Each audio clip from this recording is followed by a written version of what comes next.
Pemirsa, belakangan masyarakat dibuat heboh dengan kasus perselingkuhan antara oknum polisi dan ibu bidan.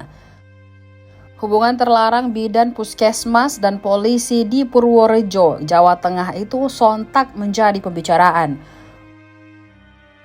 Siapa sangka awal mula perselingkuhan viral itu terungkap ke publik gara-gara suami si ibu bidan bernama Dodi.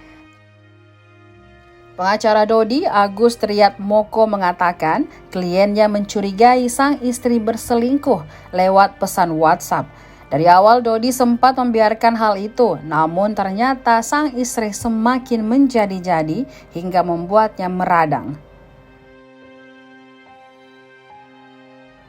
Menurut Agus, percakapan bidan dengan oknum polisi itu sudah mengarah ke hal-hal yang tak senonoh. Dikutip dari Kompas.com, bukti percakapan itu kemudian dihimpun sebagai bahan untuk memperkuat dugaan perselingkuhan tersebut.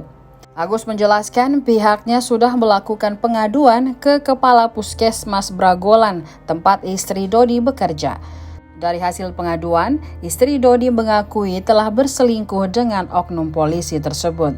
Lebih parahnya lagi, mereka sudah pernah berzina di salah satu hotel.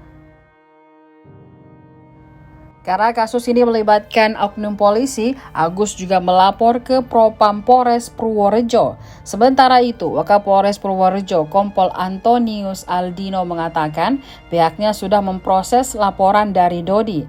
Antonius menyebutkan oknum polisi berinisial Bribka AS itu kini telah dimutasi ke Polres Purworejo tanpa jabatan. Sebelumnya, Bribka AS bertugas sebagai intel di salah satu polsek di Purworejo. Menurut Antonius, keputusan mutasi dilakukan untuk mempermudah proses penyelidikan kasus.